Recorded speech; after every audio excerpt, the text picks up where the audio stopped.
देत आहे, 44 डिग्रीमध्ये काम करतात आणि अर्ध्या पगारात काम करतात. काल पगार द्यायला सुरू झाले 56%. बघा, भारतामध्ये लाल परी हे 80% गाड्या या नॉन एसी गाड्या. आता वर खरं तर त्या बसमध्ये बसू शकत नाही. प्रवासी एका डेस्टिनेशनवरून दुसऱ्या डेस्टिनेशन उतरतो, कंडक्टर आणि ड्रायव्हर प्रचंड लागतात. आणि विशेष रूपानं ह्या सगळ्या गाड्या जुन्या झाल्यामुळे प्रचंड हीट गरम या गाड्या होतात. त्यावेळेस त्या बिचाऱ्या कर्मचाऱ्यांना 56% पगार देणं म्हणजेच त्यांच्या जखमेवर मीठ चोळणं आहे. नवीन बसेस खरेदी करण्याचा करार केला गेला, त्यामध्ये सुद्धा अनेक तक्रारी आहे. परंतु तुम्ही का खेळता?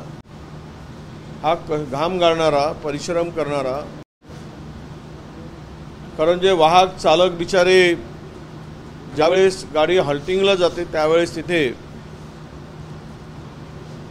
शुद्ध पाणी मिळत नाही, शौचालय नसतो, एसटी मध्ये झोपतात आणि गरीब सामान्य माणसाची या माध्यमातून होत असते. सरकारची ऐपत नव्हती तर नवीन योजना दिल्या कशाला? काय गरज होती? सरकारला वाटत होतं की आम्ही एसटी कर्मचाऱ्यांचे पगार थांबवू, योजना सरकारला द्यायची होते का? म्हणून मुळात प्रश्न असा आहे की एसटी कर्मचाऱ्यांच्या आता त्या बिचाऱ्या परिश्रम करणाऱ्या भावनांशी खेळू नये.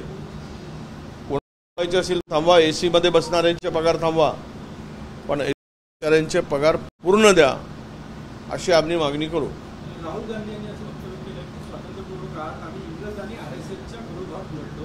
काँग्रेसचे नेते कार्यकर्ते याचा कसा अर्थ? सरळ आहे ना. देश स्वतंत्र होत असताना आता सत्तेमध्ये बसलेले सोबत होते. तुम्ही अनेक पुस्तकातून त्याचा दाखला आहे की ज्यावेळेस सर्वसमावेशक असा, सर्वांना समानतेसाठी त्यावेळेस आरएसएसचे जे प्रमुख किंवा फाउंडर होते त्यांनी स्पष्ट बघितलं, आम्ही इंग्रजांची 200-400 वर्ष गुलामगिरीमध्ये राहू, परंतु आम्हाला हे स्वातंत्र्य नको आहे की ज्या स्वातंत्र्यामध्ये ब्राह्मणाबरोबर, उच्चवर्णीयाबरोबर, एससी एसटी ओबीसींना, शूद्रांना जर समानतेची वागणूक आणि अधिकार मिळत असेल तर हे स्वातंत्र्य आम्हाला नको आहे. हे मानलेलं आहे, पुस्तकात दाखल आहे. वळवळकर आणि लिहिलेल्यांच्यामध्ये, वळवळकरांच्या पुस्तकामध्ये आहे. त्यामुळे नवीन काय मानले ते राहुलजींनी जे आहे, जे आरएसएसचे प्रमुख बोललेत तेच राहुलजी बोललेत. त्यामुळे आम्ही त्याचा अर्थ काढायचा काय विषय आला? आमचा अर्थ स्पष्ट आहे की स्वातंत्र्यामध्ये ज्यावेळेस इंग्रजांच्या विरुद्ध या देशातील सर्व धर्म, सर्व समाज लढत होता, त्यावेळेस मात्र ही त्यांच्या पाठीशी उभे होते, हे स्पष्ट आहे.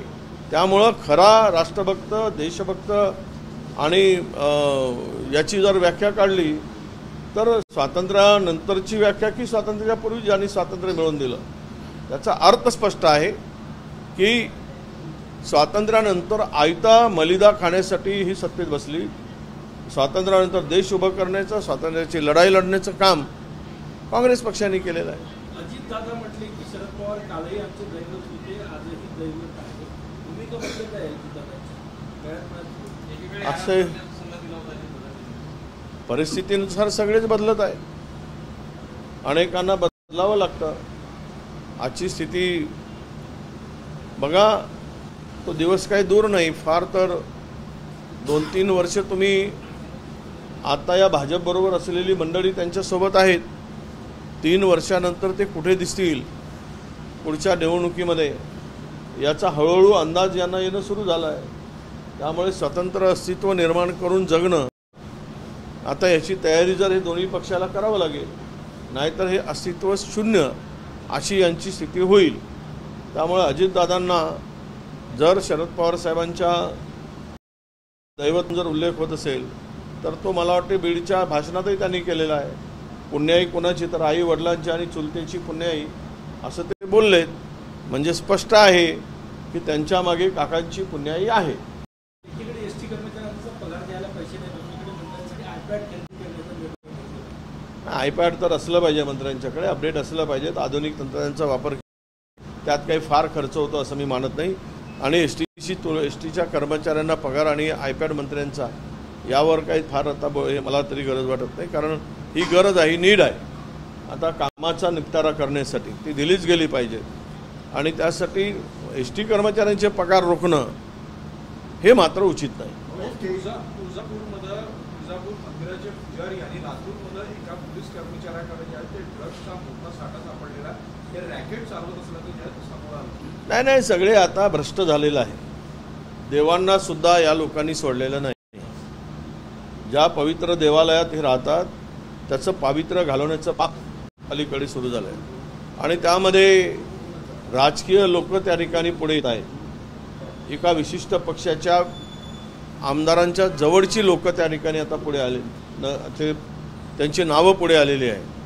मंदिरातला पुजारी याच्यावर आता विश्वास कसा ठेवायचा? आम्ही सर्वच पुजारी म्हणत नाही, परंतु ज्या पुजाऱ्यांनी हे पाप केलं किंवा तो पकडला गेला असेल, तो आरोपी असेल, तर त्याला देवालयाच्या दरवाजात नेऊन फटके मारणार का?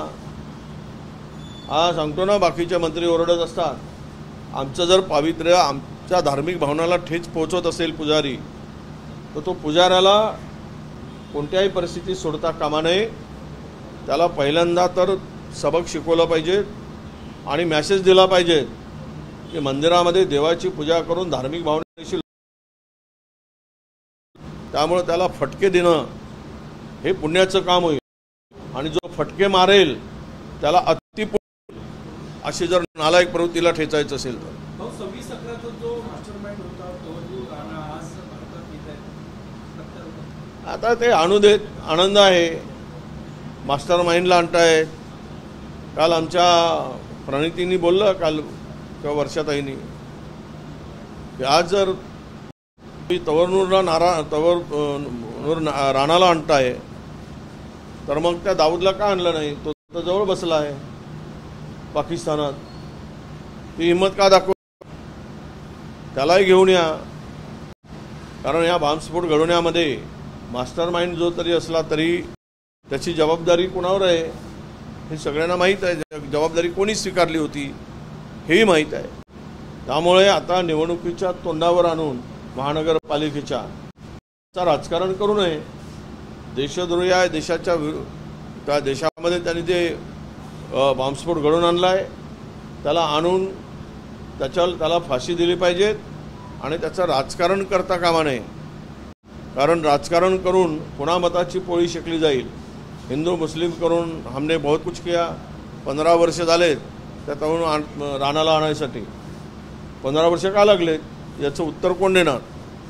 आणि बरोबर आता कॉर्पोरेशनच्या निवडणुकीच्या तोंडावर स्थानिक स्वराज्य संस्थांच्या आणून त्याचा मुंबईमध्ये उपयोग करतील आणि त्याच्यावर निवडणुका जिंकण्याचा प्रयत्न करतील. म्हणजे यांना कारणं शोधतात. हे कामामुळे, विकासामुळे आणि उत्तम सरकार प्रशासन म्हणून जिंकत नाहीत, तर हे जुमलेबाजी करून पुन्हा निवडणुका जिंकतात हे सिद्ध होईल.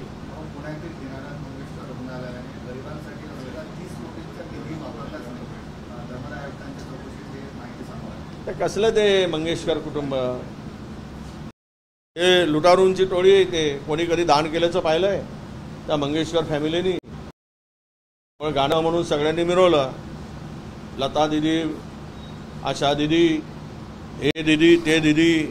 अरे तेवढं जर समर्पण असतं लोकांसाठी आणि देशासाठी तर ते सेवा केली असती. हे काय, मी पहिलेही बोललं, हे सगळं मॅनेजमेंट आणि हे त्याची स्टोरी मी वाचतोय रोज. ज्या माणसाने खिलारे पाटलांनी, नालायकांनी, हे कसले माणुसकी आहे यांच्यात?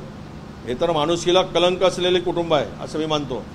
त्यांना काय हे कलंक आहे? अशा पद्धतीने जर मॅनेजमेंट चालवून गरिबाची लूट करून गरिबाचं शोषण करणारं जर हॉस्पिटल असेल तर हे कलंक आहे. आणि यामुळे याला कोणी साथ देऊ नये, यांच्यावर कडक कारवाई झाली पाहिजे। हे काय चॅरिटी म्हणून योजना फायदा घ्यायचा आणि फायदा घेऊन मग गरिबांना लुटायचं, हे धंदे बंद झाले पाहिजेत। ब्रह्मपुरी अर्बन बैलजोडी जप्त केली जाईल अशा पद्धतीचं आवाहन 200 रुपये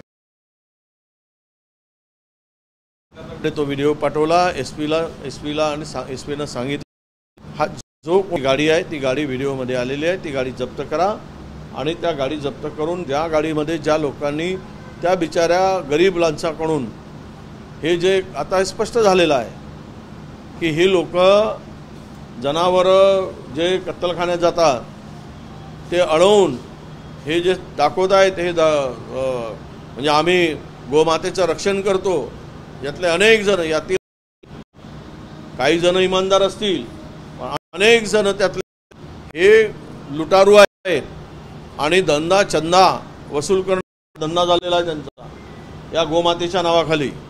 काही इमानदारांचं आम्ही स्वागत करू। ची घटना तो दुपट्टा घालून, सेंद्री दुपट्टा घालून ज्या भाषा पद्धतीने त्यावरून ही लुटारूंची टोळी आहे हे आता स्पष्ट झालेलं आहे। मराठवाडा असेल किंवा उत्तर महाराष्ट्र शेतकऱ्यांच्या आत्महत्या आता तर या आत्महत्या वाढत आहेत, रोज होत आहेत। उद्या ट्रम्पची टॅरिफ येऊ द्या, मग ते बघाल या राज्यातला आणि देशातला शेतकरी शिल्लक। या देशाचे पंतप्रधान नरेंद्र मोदी आपलं तोंडही उघडत नाही, बोलायलाही त्या टॅरिफच्या संदर्भात। म्हणजे इतकी चुप्पी का साधली, का जवाब देत येत नाही? चायना करतोय, अनेक देशांनी त्या विरुद्ध आपली भूमिका मांडलेली आहे, पण दुर्दैवानं आपले पंतप्रधान या टॅरिफच्या संदर्भात बोलायलाच तयार नाही।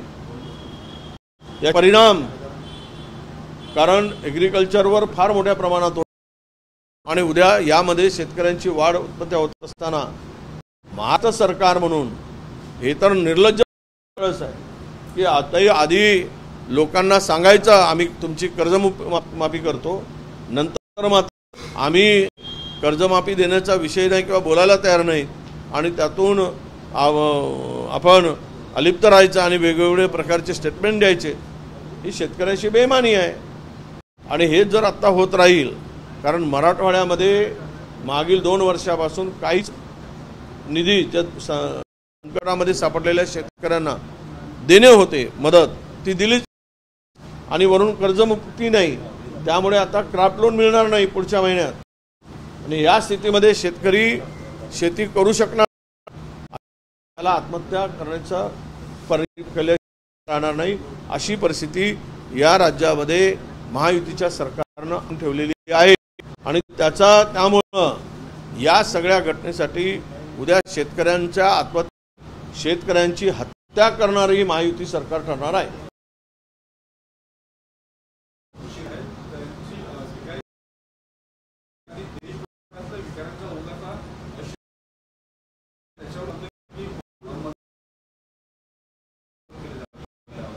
नाही की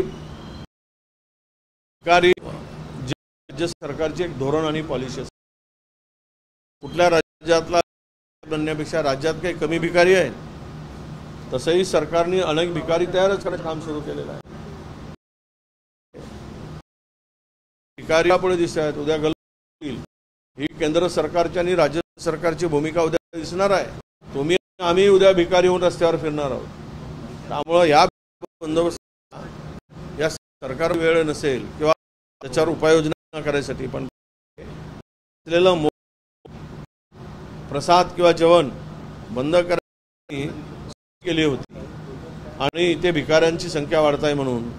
तर मला वाटतं की सुजय आणि विखे पाटलांच्याकडे प्रचंड मोठा व्याप आहे आणि त्यांच्याकडे ते सोर्स आहे। त्यांनी असलेल्या शिर्डीच्या भिकाऱ्यांचं उत्तम व्यवस्थापन करावं आणि त्यांचा काळजी घ्यावी आणि त्यांना कुठल्या धंद्याला लावावं म्हणून तो माणूस सर्व गेल्यावर भिकारी होतो, आता तो भिकारी करण्याचं काम आम्ही कार्यकर्त्याकडून करतो आहोत, नाही तर तुम्ही भिकारी आणि आम्ही भिकारी. तहव्वुर भारत लाया तहव्वुर राणा 26 11 का जो आता नहीं वो ला रहे हम लोग, ये लाया जा रहे, पर साल अभी 12 साल क्यों लगे? केंद्र सरकार आके यहाँ पे 15-12 साल से सरकार है, 11 साल वक्त अगर लाते हैं दाऊद का फिर क्या? अब ये सब बातें इसलिए इम्पोर्टेंट है कि कारपोरेशन उसका राजनीति करके खुद का फायदा करने के लिए चाहिए और उसको फांसी की सजा देने के लिए तत्परता सरकार बताए और जल्द से जल्द उसको फांसी दे. वक्त पश्चिम बंगाल में हिंसा भड़की उठी नहीं, ये तो ये वक्त है उन्होंने पास करवाया, ये हिंदू मुस्लिम को बांटने के लिए ही किया है और इनको यही चाहते हैं कि हिंदू मुस्लिम बांटते रहो, हिंदू मुस्लिम लड़ते रहो और अपन मजा मारते रहो. सरकार तो सरकार उसी दिशा में जा रहा है. आज वहाँ पे हिंसा हो रही जो, तो उसके लिए जिम्मेदार कौन है? तो केंद्र सरकार है. चांद पे दाग हो सकता है लेकिन मोदी जी पे दाग नहीं, ऐसा कंगना अच्छा है का महीना दाग हो सकता, मोदी जी पे नहीं है और उनके ऊपर भी दाग है. ये बहुत अच्छी बात है और दाग लगना भी नहीं चाहिए, क्योंकि दाग ये काला होता है और कंगना जी को दाग अगर काला होता है वो दिखता नहीं, तो उनको दाग सफ़ेद दिखता